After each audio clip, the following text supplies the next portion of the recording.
Coming to you live from downtown Detroit, this is Benzinga's PreMarket Prep with your hosts Joel Elconin. This is a volatile puppy here, isn't it? And Dennis Dick. I'm bidding a penny. I will buy the stock for a penny. With everything you need to start your trading day.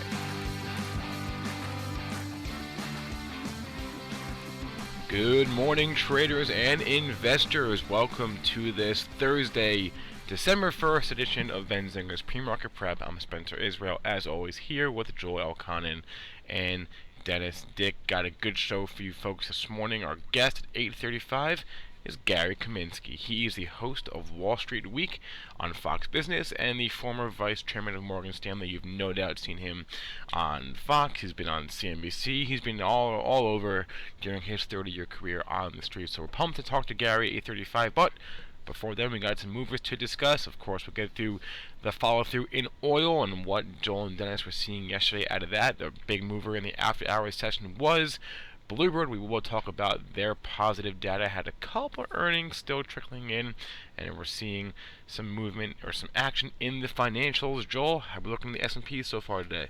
Trading in the red a little bit here, trying to hold on to that 2200 level, 2201.75. That's your high, 94 and a quarter. Your low, crude climbing into the $50 handle, trading up 82 cents at 50.26. If you're looking for a short-term target, I see a pair of highs at the 50.70 level from the end of October. And gold and silver continuing their move lower, both making new lows for the move. Actually, D's gold did, but silver just hanging above there. So continuation. Dennis, did you enjoy that oil rally yesterday? That was crazy. Did you see some of the moves in the individual stocks? I mean, we've been talking about this for the last few weeks, and the fade trade has been a real tough trade. I did not think Halliburton could go up 7 points yesterday. Like, that's getting crazy. I mean, okay, sure. You know, oil's not only takes out its resistance point, it was trading around 50 in the pre-market. It opens above it at 51 and then runs to 55. Like, look at the opening, 51 to 55 in the first 3 hours. That is an absolutely incredible move. It did sell off 2 points at the end of the day, but the sustained moves in this market are incredible. Couple factors for that.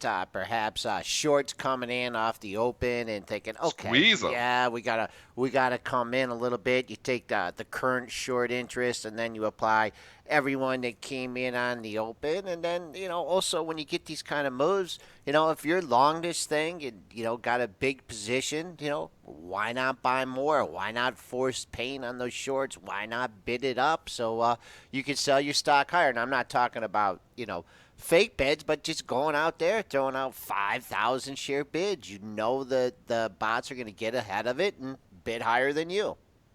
Yeah, well, and you got to watch that a little bit there but that stuff does happen there, obviously, where people push the prices of things up. And I think you did see an epic short squeeze in a lot of these little individual stocks yesterday, because we even talked about them.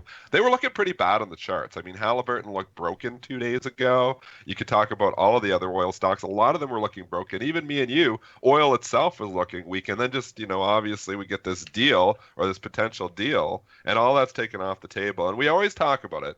Technicals definitely take a backseat to fundamentals. So when you get new fundamental information, the technicals don't really matter. But they do matter to a certain extent, because you can look at that chart and say, man, we were even saying Halliburton was looking a little bit head and shoulder-ish on the charts. But then you get news, breaks it out. You probably caught a few people on the short side, and boom, things at 55, an unbelievable move. And it wasn't only that one. I mean, there was unbelievable moves in so many oil stocks yesterday. Some of the smaller ones, which probably have higher short interest, really were running. And that's why, it was a combo of, new investors coming in, but a lot more of a short squeeze there too. Like, look at Whiting Petroleum, which is WLL. That stock closed the day before down at $9.14. It opened up right into its resistance of $10, $10.38, and then ran to $12.38. So ran up another 15% in the first hour and a half. Just incredible moves in some of these smaller, highly shorted stocks. And I think you saw an epic short squeeze yesterday in a lot of these issues. But what do you account for something like an ExxonMobil? I know you were talking about shorting. Thicker, Yeah, bigger. thicker. Okay. Yeah, I think a lot of it, there's not going to be a short squeeze in ExxonMobil because obviously, it's just such a thick stock as well. But, it's just not as, impacted either. I mean, it's ExxonMobil's beta is a lot lower than that of a Whiting Petroleum. I mean, we were talking about a company like WLL. You put it in perspective, oil starts going under 40, you wonder if this company is viable here. So it's a big, comeback here. WLL was $92 stock back in the middle, 2 years ago, if we go back to September of 2014. Now $12 stock. So it's a lot more important for oil to rally to companies like this than it is to ExxonMobil, because ExxonMobil was going to survive at oil at 40. ExxonMobil was going to survive with oil at 30. Whiting Petroleum, some of these smaller companies might not have survived. So this is big news for them. Good comeback here, but a lot more of a short squeeze as well. Good question out of the chat coming from Esteban here. How come options didn't chase as much and not a lot of options traded during that squeeze? Weird. 2 points I'll make on that. Number one, they open the stocks. They don't open those options right away. They wait. They wait to get a little price movement. They're open, but they're wide. They're wide. There So, you go. yeah, There you go. So yeah, they're the spreads number are wide. number two. What happens in a situation like in the options is they're already factoring in volatility, a big move in oil based on this event. So cut, no cut. They probably had a lot of juice in those options. So if you're trading something out of the money, you're paying up for the premium, and then it gets to your strike price. It's not going to move as much as if you had something in the money. Dennis, you want to add anything to that? Yeah, I mean, options are tricky because the majority of your options are just obviously high frequency traders making the markets off of the price. And if the price is more volatile, they're going to have the spreads a little bit wider there. But, for the most part there, the options are obviously still going to move off their intrinsic value. I mean, if you had the 10 calls, on WLL, the thing's going to be going up 2 points. So it's there. Another question in the chat, though, which is, just Rob Hood calling me out here, saying the short interest on WLL is less than 5%. Is that really epic? You've got to understand, you can look at short interest as an indicator for a short squeeze, but you also have to look at what it was doing the day prior. I don't know where the WLL short interest was, but you'll have a lot of people, like that chart was looking ugly. So it's all about short-term order flow. Short-term order flow is not enormous. 90% of people holding Whiting Petroleum are probably your institutional order flow. It isn't moving that much. So it's about what the short-term guys are doing that can sometimes really move the price, or just one or two institutions can move the price as well. So you've got to understand when short-term order flow, something, is looking kind of ugly on the chart and then news comes in, that's when you can still get a short squeeze. So it doesn't matter that the short interest isn't super duper high. It matters that what this chart was doing before, you might have had a few people caught short yesterday that are now kind of saying, uh-oh, I need to, or even people, selling, maybe at an institution that was selling the day before and they want back in. So for whatever reason, you've just got to understand that when the chart looks ugly, people will get out on the technicals, and then all of a sudden, that there's new news out there, new information out there, and they have to adjust. And maybe it's a matter of if you shorted a little bit of stock there, let's say last week, looking at some of these pullbacks, you were scrambling at that open to get out. So short squeezes can actually happen with lower flow or with lower short interest. Short interest is just one indicator for a squeeze. Great point about institutions that maybe have lightened up of 400,000 shares and like, we need back in. So that's something that's not accounted for in the short interest and in the volume. We had some other after hours movers. Oh, we did. Bluebird Bio. So here's, we're always trying to identify the sectors that are stronger, sectors that are weaker there. This is how I've made money over my 17-year career, is coming in the pre-market and trying to identify those sectors. I think you're going to see some strength in biotech here today for a number of reasons. You could say the first one here, Bluebird Bio. Give us the reason. Bluebird Bio is trading up 15 points here in the pre-market, 25% here. Spencer, what are the details? Just positive data for their myeloma. Myeloma data is what they got last night at around 5:30, and that's what it is. Big time pop. I will say you had major resistance at $75 September, October. Now the fade trade has been a difficult trade here. This is going to open up, it looks like, right into that resistance. So let's see what it does at 9:30. If it does open at 75, if the sellers come in here and start to hit it, or if it can break out over 75 and actually get up to 77, 78 and continue the run. But there was some sellers there. It looked like some type of institutional lurking in September and October, because we topped out 1, 2, 3, 4, 5. I would say about 7 or 8 times between 74 and 75 between the month of September in October, and we know Price's memory could still be an institution lurking there, even though the stock is trading above it in the pre-market. I want to see what it does at that level in the regular session. Yeah, 2 monthly highs. You mentioned all the daily highs there as well. Very important. Not just this thing really caught a lot of people going the wrong way. $7 range yesterday, 67.05 to 60.30, closed near the low. So you got a lot of people scratching their head. They dumped this on the close. So we'll see 75, a level of control here. I tell you, anybody having options from 60 to 74 if you want to book them here, see what happens at 75 bucks. If you're looking for sympathy here, Kite Pharma often moves a bit with Bluebird Bio. KIT was trading up over $1 last night. It's had a couple off exchange trades traded at 52.5 there, but it'll probably show some strength. Also, Juno, which has been under significant pressure here for a long time since they had their disappointment with their drug news. Juno is trading up 50 cents here in the pre-market at 20.50 there. Celgene was getting a lift on this last night. You had a lot of other biotechs that were starting to show some life. And there was also other news in the biotech sector as well, because that Cures bill got passed by the House there last night. Spencer, do you have the details on Cures? Yeah, it got passed by a mile. All it does is it allows for an accelerated timeline for drug companies, to get their drugs through the government pipeline approval process much faster. That's all it does for patients that are elderly or nearing end of life. So it speeds up the process, the approval process.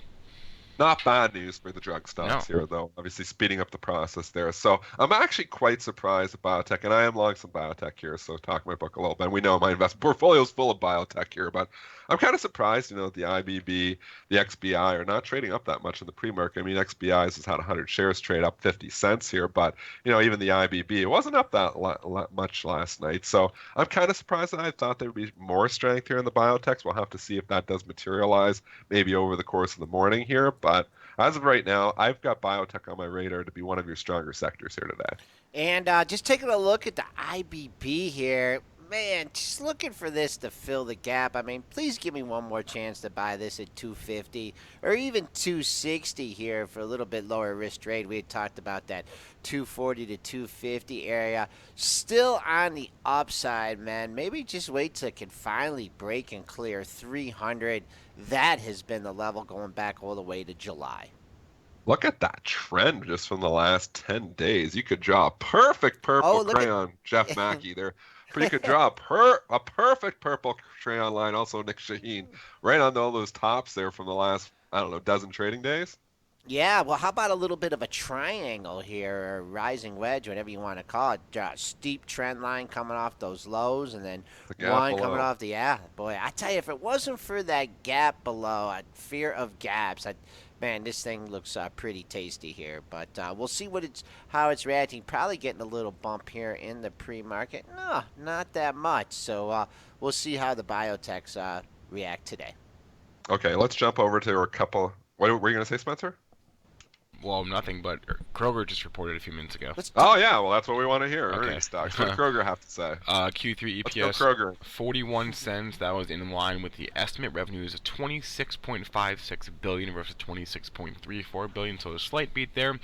They did lower the top end of their fiscal year 2016 guidance range. They see their EPS for the year at $2.10 to $2.15. The estimate was at $2.10 to $2.13. Getting ahead here a bit in the pre-market. This is one food stock, a little more defensive there. I think you found lots of support there in the end of October and November, just under $31. That's my bogey here again. We just bounced off the 31 here in the pre-market. Very early trade, only 12,000 shares have traded there. But I think, as it comes into the lower 31s, I think they find a little bit of support anyways. Although, again, the fade trade has been a tough trade in this environment. 30.50 to 31. It looks like major buy zone here. Multiple lows there in October and November. But just a quick update. I'm done with Kroger's. Why? They bought one. They bought a real nice local market by my house. 2 blocks. Used to go there all the time. They bought it, and they just didn't give it any TLC, and then they shut it down. Completely shut it down, left a big empty box. There's one probably 2 or 3 miles up the road each way, but I tell you, Lisa is hooked on Myers. I don't know, they don't have any Myers in Canada. Myers, awesome. Yeah. But when I come to Detroit, I don't go to Kroger. I go to Meijer. Meijer is awesome. Do you know they deliver? It's called Shipped, and Lisa fills out the whole list on the weekends, and boom, they give you an exact time. It's $99 a year, saves me 2 hours on the They weekends. bring it right to your house. And they bring it right to your house. I mean, sometimes they Yeah. get a few things wrong, and I don't like the apples they pick out, but I'm a little picky on that. But they give you the rotten apples. not rotten. That's what I was always worried about when you get into groceries, and you have the rotten bananas, the fruit. Like, are they just picking out, or are they going to pick out the nice stuff? Because, when me and you go to the grocery store, Joe, and we look at our apples, we're going to pick out the best apples that are out of the bunch. I have a question about this because I was thinking about this actually over the weekend. Whenever I go food shopping, I think I end up I'll walk past something that I wasn't gonna buy, and I'll see it, and I'm like, oh, I'll buy it. That's part of the appeal of going to the store. So I would think that grocery stores would be hesitant to offer a delivery service because then that gets rid of all that spontaneity. Spontaneity, right? Spontaneity, right? I don't know. Do you guys have thoughts on that? Because I was thinking that impulse purchases, that's why they put all the candy bars, at the Yeah. checkout aisle. Yeah, the impulse purchasing. I feel like that's You're right. That becomes an issue there, and I think that becomes an issue maybe more so for those companies that are very reliant on impulse purchasing. Maybe like your Hershey's and your candy bars because people grab those at the last second. I don't know. It's a good point you're making there, though. That's why Lisa does it, because it Right. ends my spontaneity Exactly, saving. Like, why'd you exactly. get this, and why'd you get Exactly. why'd you get the lamb chops and the steak, and that, so that kind of curves a little bit. But Kroger's, I don't know. I mean, the stock's just in the doghouse, might have a nice dividend. Maybe if it comes back into this $30.5 area, maybe put a little bit in. Also, you could do a 50% retracement here. We went from 29 to 35. That's 6. Half of that is 3. So falling back, 32. I mean, well into 50% area. But all this congestion here to me says we're going to either find some good support in here and rally or go back to the lows of the move. We say overhead supply. I always forget. What do we say on the downside? Underneath demand. Underneath demand. Man, I made that can't up. teach me anything anymore. Underneath demand. So that's what we're saying for Kroger. I do agree with that. Long term, I still am scared of Kroger for the exact reason you were just talking. Amazon's going to start to get in there and potentially eat their lunch. So that's why I'm a little bit long term scared of Kroger here. Short term, I think it could bounce in the same area you're talking about. Last night, we had a couple of reports here. Guess the earnings were not good for the question mark retailer, GES. Spencer, what did they say? They had Q3 EPS 11 cents versus 15 cents in the same quarter last year. Sales of $536.3 million versus $550 million estimate, so a miss there. They see Q4 EPS at 40 to 50 cents and sales up 3.5 to 7.5%. They also issued some guidance for the fiscal year 17 EPS 42 cents to 52 cents, but they did miss on the Q3 EPS and they missed on the Q3 sales. That's what's dragging it down. I've got a dividend yield on this of 6.86%. I'm not sure if there was a special dividend or if that's a regular paying dividend there of 7% there, but it's starting to get to a point where you wonder if that is safe, if that is a regular quarterly dividend. Anyways, the stock is going to test its October lows before it had the big Trump rally there down in the lower 13s.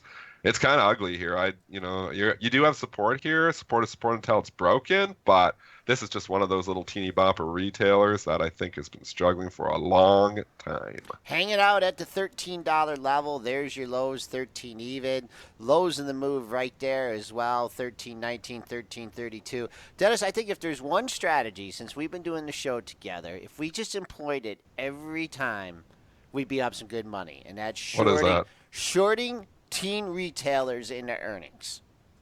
I'm telling you, man. Like we've given a lot of hate, and the gap here too is the one I'm going to talk about the most here, and it's come back at that ridiculous, absolutely ridiculous run from 26 to 30 on Trump, and then they reported disappointing numbers, and boom, we're right back down here at 24.97. We've been talking about the fade trade not working. I'll tell you when these retailers pop, the fade trade seems to work as long as you hold long enough.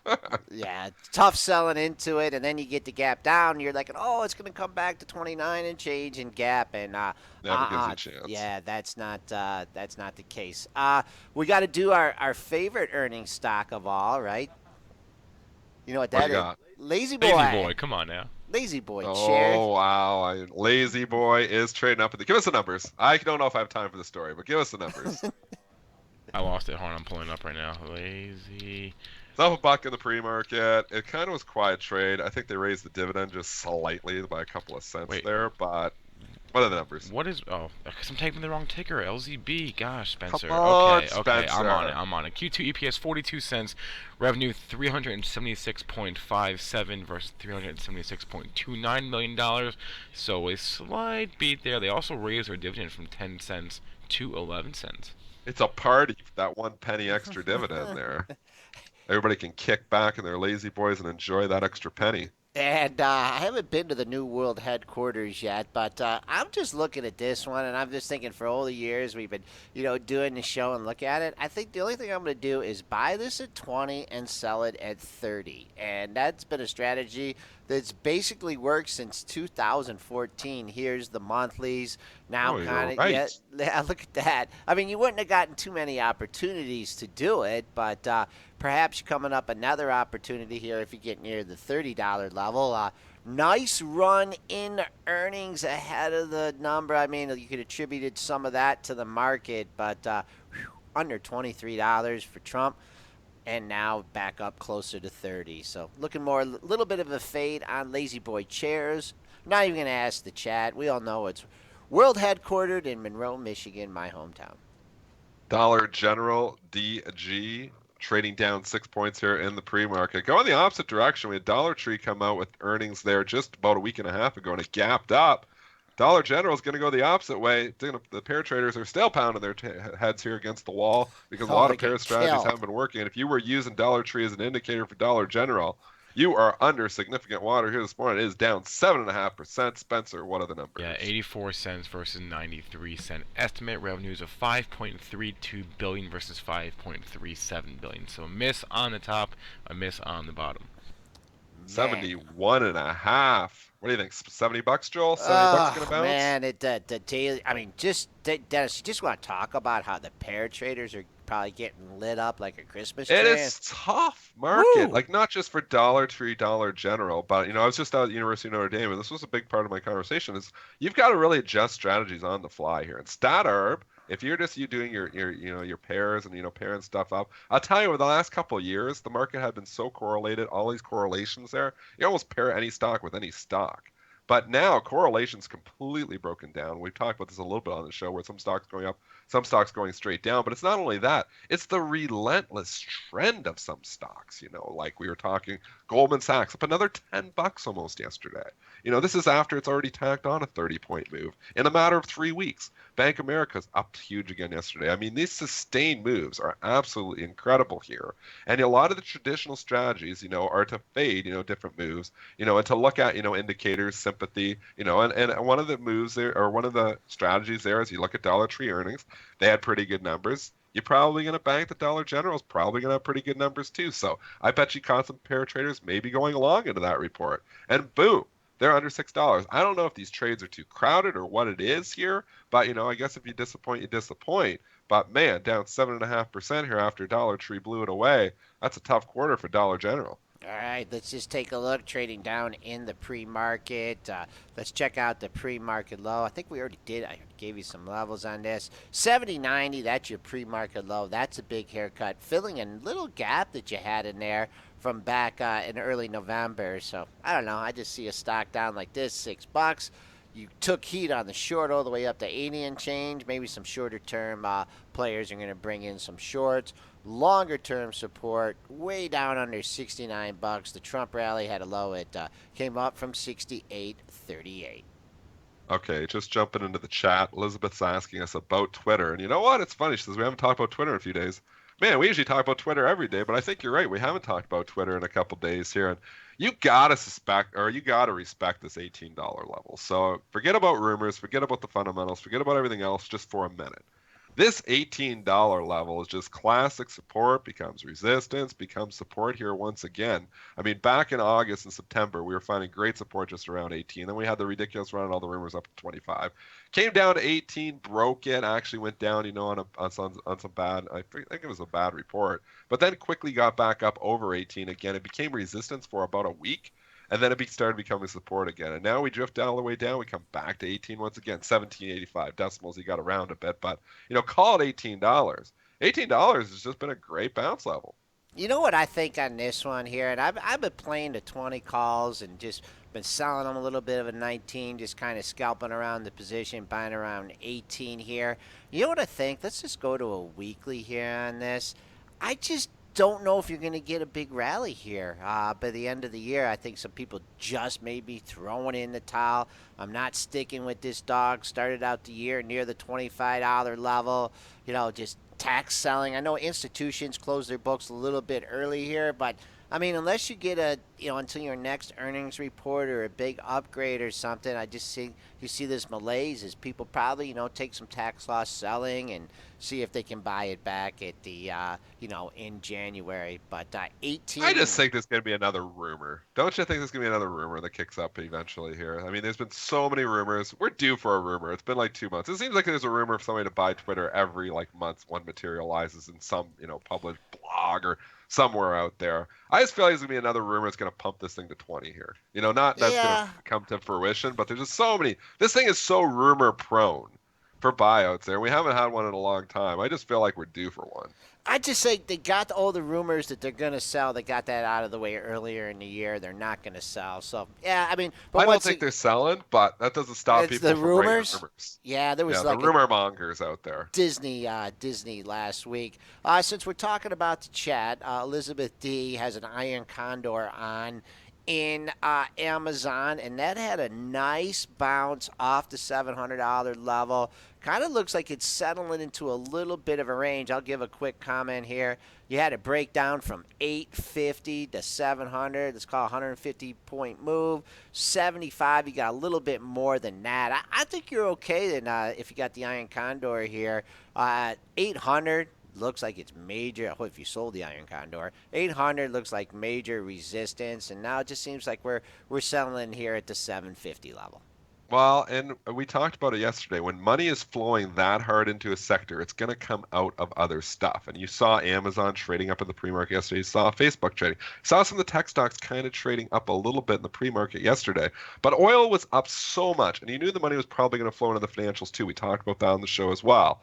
And you have two sectors getting that much order flow and that much money flowing in. It's going to come out of stocks. And it came out of Facebook yesterday, and it came out of Amazon yesterday, and it came out of even Netflix yesterday, and it came out of Google yesterday as well. So you always got to look, when you're seeing a sector that is that strong, and the market up, a little bit there, you got to think, where is the money going to come from? So that is, there's a huge strategy involved in that. And if you were fading those moves up yesterday in Amazon, Google, Facebook at the open, you made a lot of money because the stocks pulled right back. I mean, Google was down 10 points by the end of the day there. So I did get short Facebook on the pop yesterday there. I covered too soon because of scalper blood in me. But there's money to be made by just understanding that money flows. It doesn't seem to flow out of stocks or into stocks. It flows from sector to sector. So identifying those strong sectors, identifying those weak sectors early, you can make some money.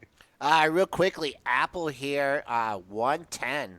We've been in a range. I think the Brentster pointed this out to me a few days ago. We've been in a trading range. This is pretty rare for Apple. Since the 21st, between 110 and 112.5, coming into the lower end of that range. Also with the weekly expirations coming up. So we'll see what happens. Real good support though. Level of control in Apple, 110 on the downside. Still one of my favorite stocks long term. Okay. PVH reported earnings last night here too, and it was popping, then it was dropping, and they couldn't decide whether they liked it or not. Spencer, what are the details of the report? And then me and Joel can decide whether we all like it or not. Wait, PVH did? PVH, yeah. PVH Corp, your the retailer. The shirts that you wear. The old Philip Van Heusen. The They button call down. themselves PVH because they don't want to call themselves Philip Van Heusen anymore. 260 PVH. 260 was the Q3 EPS, $2.60. The prior year quarter was $2.66. Revenues of $2.24 billion versus $2.23 billion. They also issued some fiscal year 16 EPS guidance of $6.70 to $6.75, and they see revenues to increase 2%. Last night we got the pop or the drop, then the pop, and it's kind of just ended up staying around flat. What are your thoughts here, Joel? Double bottom here. Base is the daily charge. You're holding up just above there. So 105.50. I like that. Staying above that level as support. coming back on the upside. Got to clear yesterday's high at 0736. I know you did get a spike up to 110 in the pre-market, but pretty much in the middle of yesterday's range here, and that wasn't quite an inside day. Two closes right at 106.03 and 105.94. So see if it could stay green on the day above 107.36. You got some room on the upside. Okay, 8:30. Give you the imbalance numbers here. GE 144,000 to sell. That's the only one really of significance here. MetLife 50,000 to sell. Pepsi 32,000 to sell. Procter Gamble 50,000 to sell. So I'm seeing a few sell imbalances. Again, you can go look at the TLT. Well, the TLT is trading down a little bit here. Sometimes you're going to see weakness in those defensive stocks. They were weak yesterday, man. Utilities were getting killed yesterday. They're down here again this morning. Bring up a stock like Southern was losing $1.50 yesterday. Again, money flowing out of those into oil. DT Energy was down a couple of bucks. Duke, you even saw, your defensive names like Coca-Cola breaking down. I mean, Coke was getting slammed yesterday. 41.10 all the way down to $40.35. That is a new low on the move for Coca-Cola. AT&T got hit yesterday. We talked about the 9-day run. Well, that looks like it's slowly coming to an end here because AT&T and Verizon both had rough days yesterday. Again, just follow the money, and the money's flowing into something. It's flowing out of something else. And we even talked about those stocks in the pre-market show yesterday, and they were weak. Yeah, remind me when AT&T goes up 9 to 10 days in a row that I automatically shorted here. Especially look at that resistance. The 9-day rule, Joel. Look at that. Yeah, I've started that out as the 5-day rule. From rule. Ferris Bueller. 9 times. There we go. Look at that. It ran right into the area that you struggled at in October here. Back on its heels yesterday, so we could go 36 to almost 40, 2-point move. Maybe come back into the $38 area, see if find support there. Box, did we mention Box yet? They had some earnings. They had earnings last night, yeah. It's kind of just hanging out. BOX. It had rumors. Didn't have rumors last week or something. Somebody was sniffing around. That was Microsoft. That was a rumor that Microsoft will pursue a takeover of Box. Again, just a rumor there. Box reported yesterday a Q3 EPS of a 14-cent loss versus a 19-cent loss. Estimate revenues $102.8 million versus $100 million there. As far as Q4 revenue guidance, came in about in line. The EPS came in a little better than expected. The fiscal year revenue guidance came in a little in line, I would say, and then the EPS came in a little better than expected as well. I don't know what to say about this chart here. You look at it, it's trading up 1% in the pre-market there, but it's just been, as long as it stays above 15, I guess the bulls are in control, so maybe that's my bogey on the downside. Yeah, that little ridiculous spike up on the rumors to up over $16. I guess that remains your first resistance point. Don't make fun of me, but is this the Dropbox that we use, or is this something different? Dropbox is not public. Okay. Yeah. All right. Do you know what they do? I mean, there's some kind of cloud thing, It's right? a software company, yeah. It's okay. Dropbox could have a huge IPO maybe one day. I like this one in the lower 15s here. You did had the spike over $16. That was on the Microsoft rumor. So if you want to, people probably got caught up there in that run to 16.12. We'll keep an eye on that as resistance. Better support down here at the lower $15 area.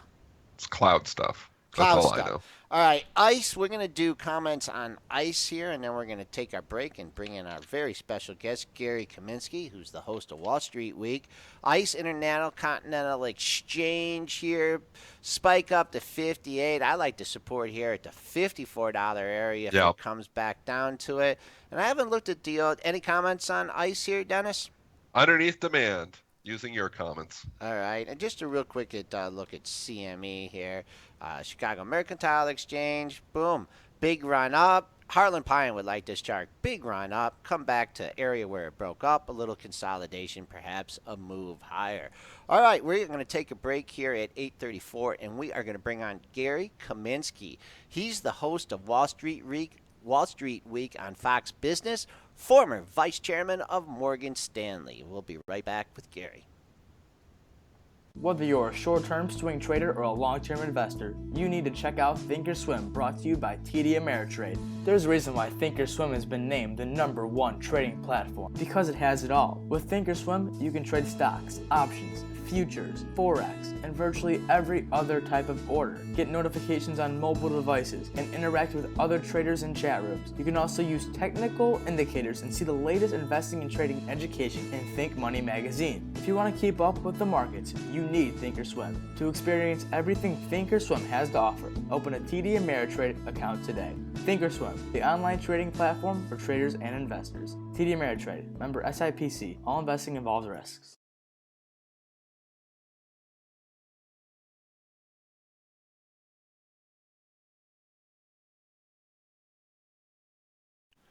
Welcome back, traders and investors, to Benzinga's Pre-Market Prep, brought to you by Benzinga Pro.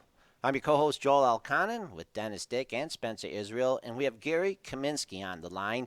He's the host of Wall Street Week on Fox Business, former vice chairman of Morgan Stanley, and I remember watching Wall Street Week when Louis Rukeyser was on. How you doing today, Gary? Good morning, guys. And I also remember watching Wall Street Week, the original, and back in those days, that was the only way you could get information if you didn't work in the industry on what was happening. Right, and now you're taking that helm, and a great show. Let's just go right to it. We got a Trump victory here, unexpected. What a reaction in the marketplace, especially with the financials. I mean, the way these stocks are acting, they're acting like interest rates are going to 3, 4, 5%. Are there going to be that many changes that fast in the regulatory environment? Well, let me answer that question by just sort of stepping back for a minute. And when you say unexpected by many high-priced, highly paid Wall Street strategists and many portfolio managers who were in the media for the months preceding the election, expecting and encouraging that Hillary Clinton win was what the market wanted. So not unexpected by many, but the way the market had set up going into the election, because the pundits had come up with this philosophy that gridlock and knowing what they would get with the Clinton victory would be good for equity prices, created a scenario where people were set up for something that did not occur. I was reading this morning, just to put things in perspective. Since the election, there's been $1.7 trillion lost in the Barclays Global Bond Index Fund, a 4% decline, which was the largest monthly decline since that index started in 1990. So put that in perspective in terms of money that's come out of global bonds. And at the same time, global equities up $635 billion. So what's happened since the election has clearly created a scenario where you're pricing in almost every possible policy change that this administration may be able to put into place in the first 18 months. Now, that's not to not be expected. It's not unexpected. You've had a dramatic change, and you're going to have a dramatic change out of Washington as it relates to things like regulation and what should be growth in terms of what we'll be able to accept for the deficit. But specifically as it's related to the financial institutions, while they're going to benefit dramatically from the changes in regulation, they're going to benefit dramatically from the increased customer activity and the confidence in capital markets. I would say that the interest income the benefits of the interest income that have been priced into a lot of these stocks, we are way ahead of ourselves in the short term. You're going to see the Fed move in a couple of weeks, and that's going to be, in my scenario, preceded by what we saw followed by what we saw last December, which is not a steepening of the yield curve, but actually a flattening of the yield curve. And I think when you see what's happened in terms of the data I gave you, what's happened in terms of bond prices over the last 3 weeks, we're way ahead of ourselves.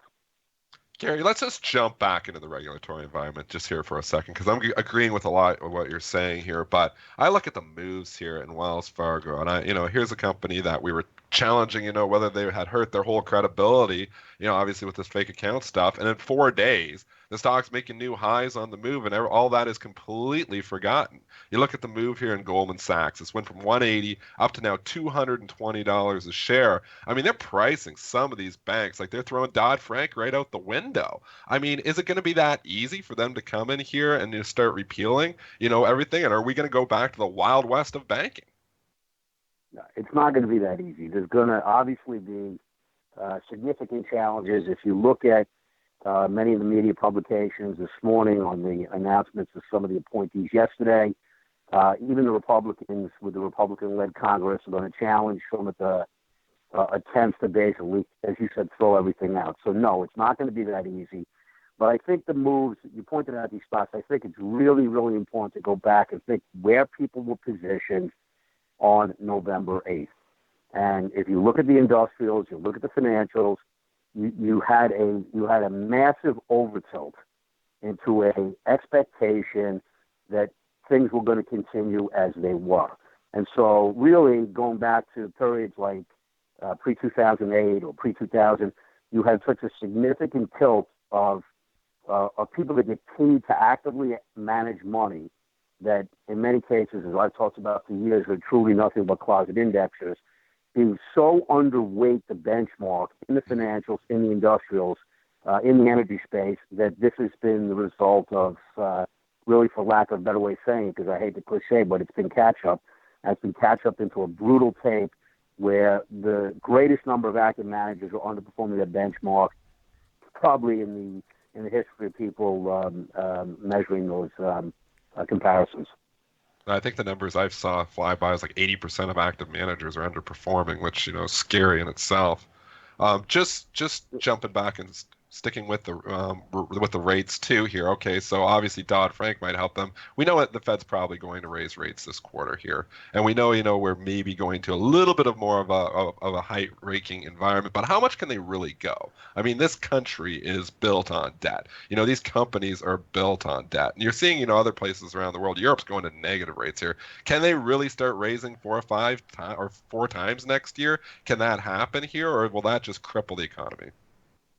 Well, it's not only creating obviously dollar strength, which will hurt significantly S&P earnings. The fact is the deflationary pressures around the world, and I'm on the record obviously have been a Trump supporter and donated to the campaign, so there's no question of what I wanted personally in terms of this election. But what's happening in Europe, what's happening with negative rates around the world, what's happening with deflation that's being exported out of Asia. You can put all the trade tariffs you want on it. That's not going to change.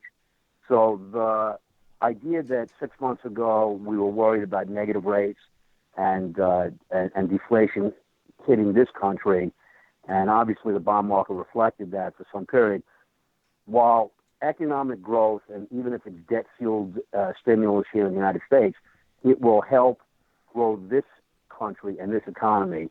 It will, as I said, it's not going.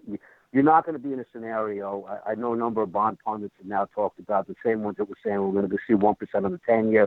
Now they're saying we're going to see 5 or 6% on the 10-year. I just don't see it. There's too much arbitrage between the negative rates around the world and the deflation, as I said, that's being exported from Asia. That's not going to change no matter what Donald wants to try to do here domestically. We're on the line with Gary Kaminsky. He's the host of Wall Street Week on Fox Business. Gary, let's just talk a little bit about, the year-end trades, some tax selling. You've had some sectors that have been hard hit, like the IBB in anticipation of a Clinton victory. Just talk about the remainder of the year. Will something like the IBB rebound, taking some profits in financials? What are you seeing for the remainder of the year in early 2017?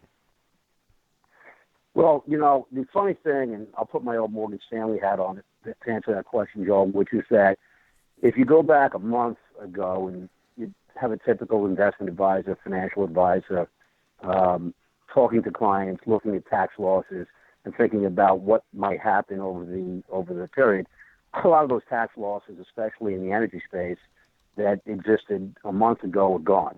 So I think there's a lot of repositioning now in terms of trying to be so-called tax efficient.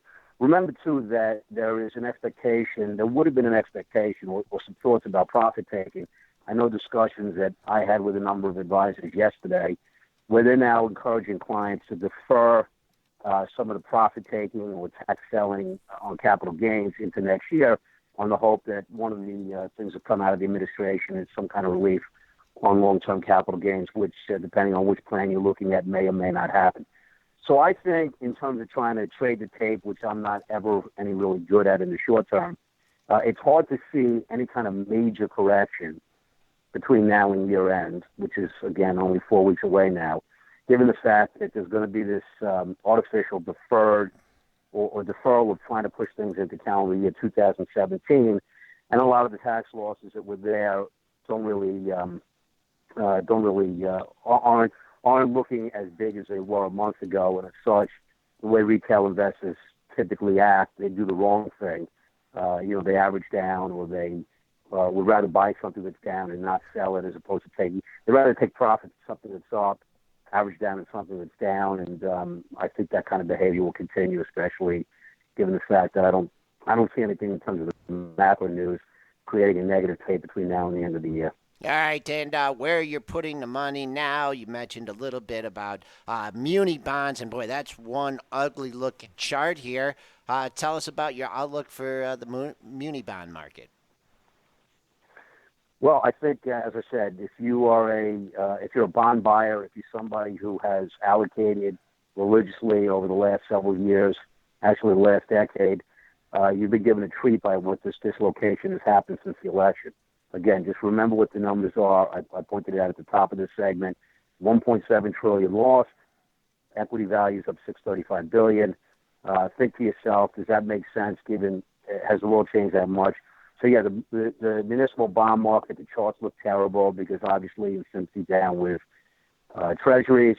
But if you are a individual that wants triple tax-free income, and you've been able to benefit from the municipal bond asset class over the last decade, you've been given a little treat. I have personally put more money into municipal bonds over the last 3 weeks because I think that, as I said, we'll come back here 3 months, 6 months from now, and we will have, as we have in the past, look back and say that was a gift. Rates went up too fast for the wrong reasons. We're still in a slow growth environment, although I do believe the Trump administration policies will accelerate growth. It's just that we'll still be talking about getting to that 3%, 4% sustained GDP a year from today. We won't be there yet. Gary Kaminsky, host of Wall Street Week on Fox Business on Benzinga's Pre-Market Prep. Thanks a lot, Gary. We'll talk to you again soon. Guys, thanks for having me. You do a great job, and I'm happy to be part of the show. Thanks, Gary. 847 S&P's getting a little bit of a lift here, back up at the $2,200 level. Dennis, what did you think of that interview?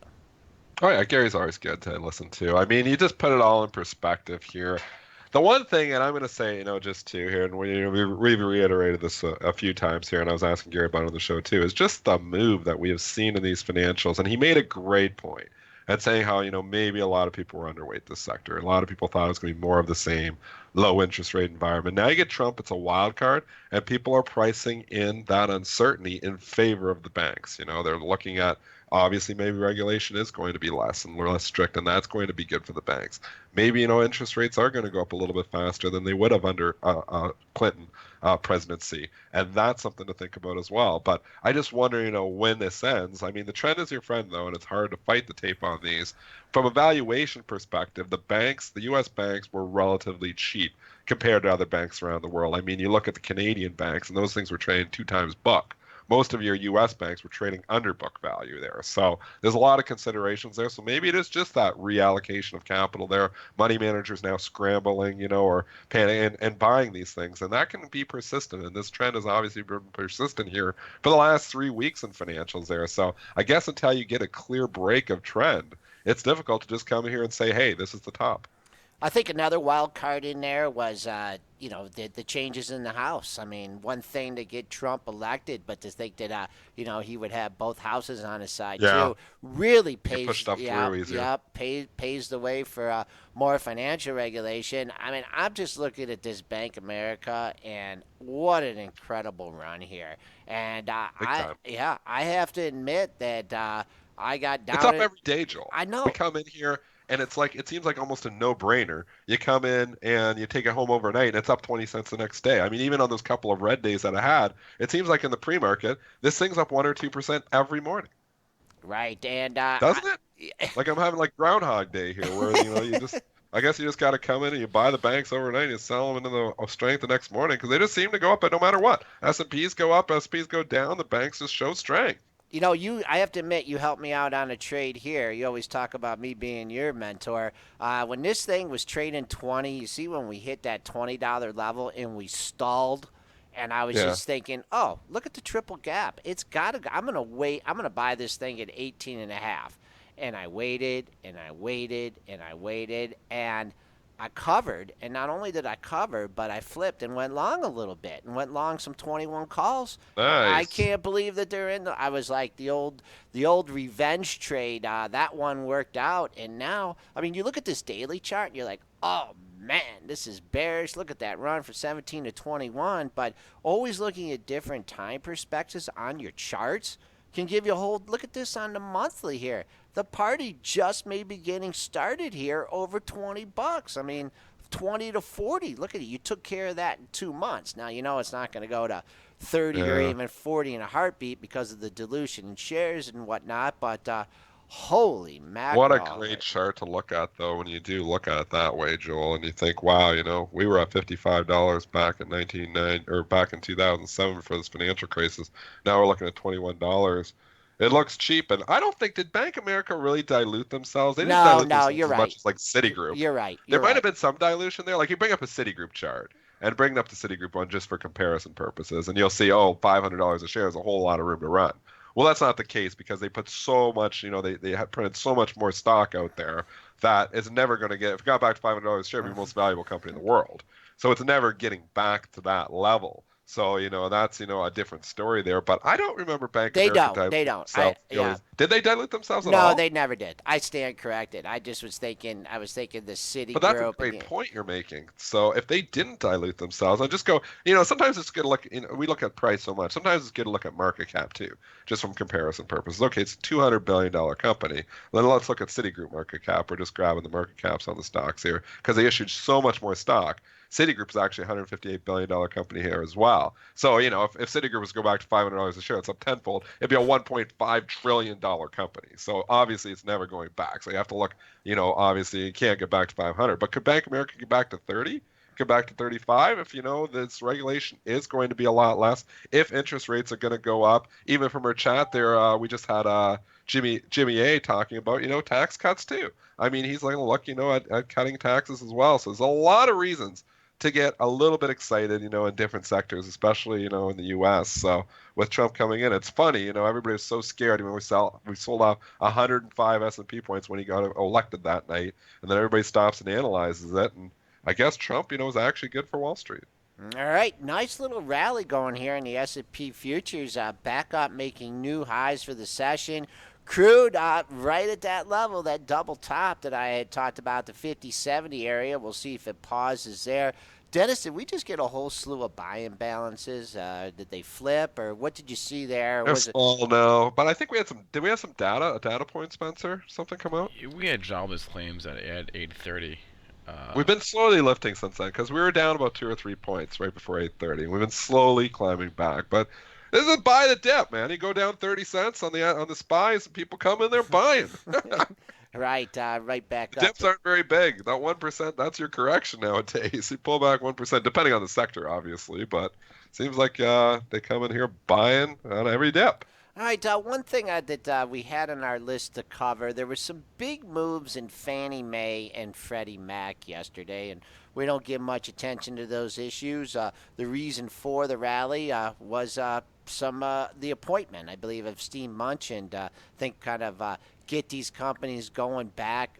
Big move. I mean, yes, that's a monthly chart, but even on the daily chart, you had a nice move in these worthless companies here. Are these finally going to get out of the doghouse?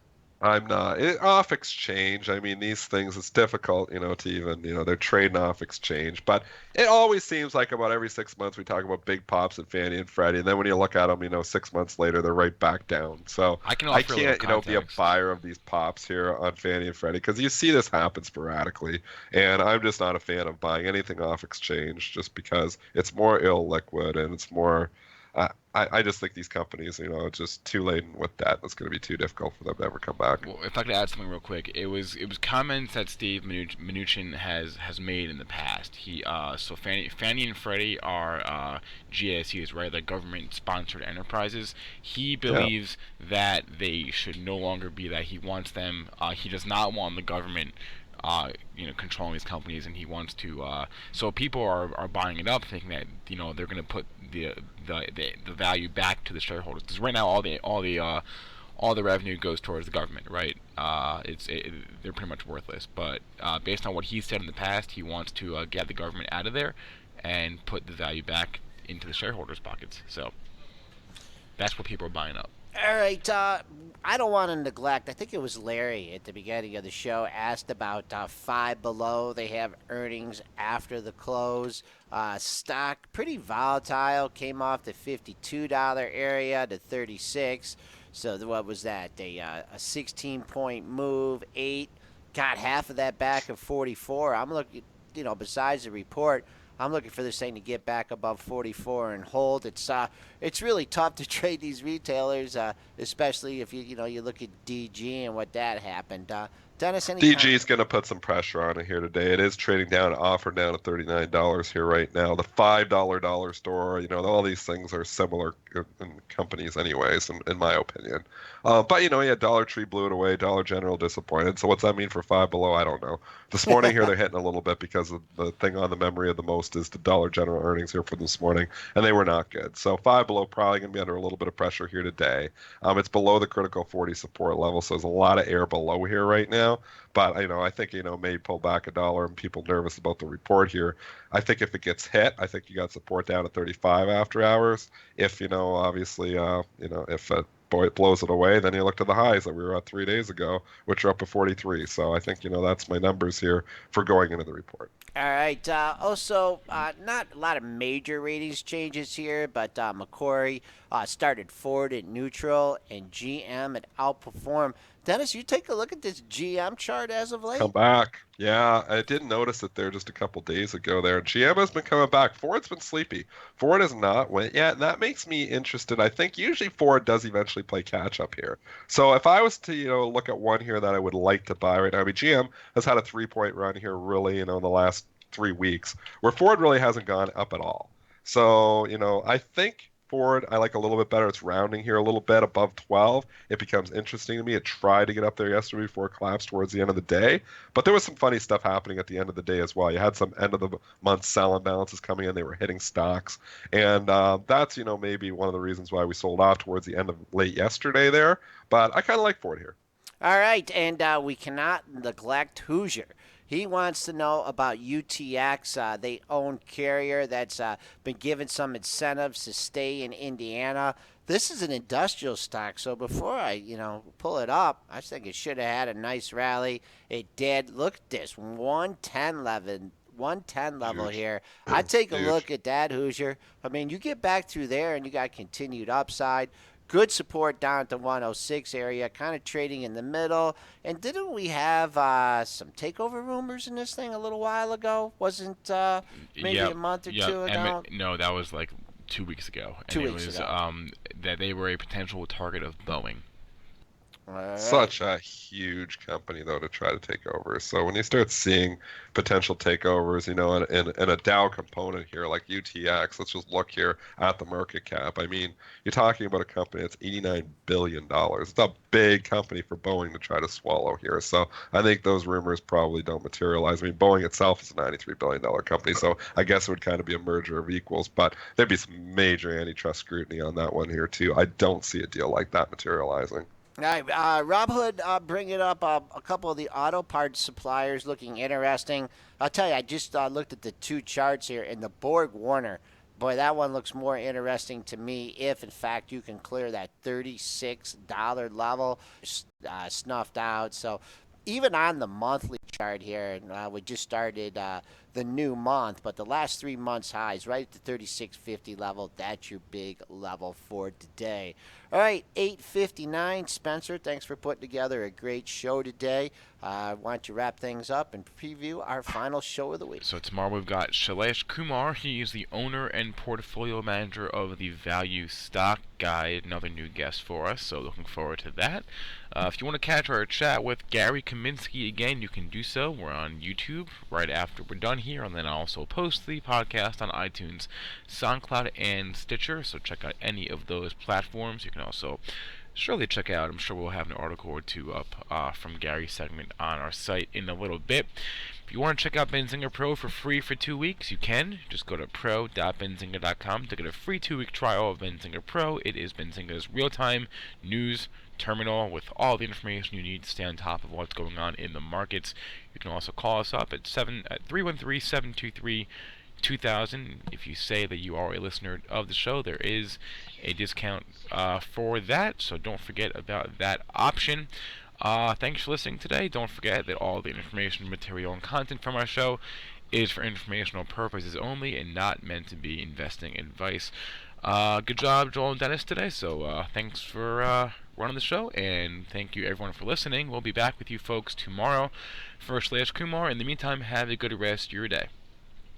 Whether you're a short-term swing trader or a long-term investor, you need to check out Thinkorswim, brought to you by TD Ameritrade. There's a reason why Thinkorswim has been named the #1 trading platform, because it has it all. With Thinkorswim, you can trade stocks, options, futures, forex, and virtually every other type of order. Get notifications on mobile devices and interact with other traders in chat rooms. You can also use technical indicators and see the latest investing and trading education in Think Money magazine. If you want to keep up with the markets, you need Thinkorswim. To experience everything Thinkorswim has to offer, open a TD Ameritrade account today. Thinkorswim, the online trading platform for traders and investors. TD Ameritrade, member SIPC. All investing involves risks.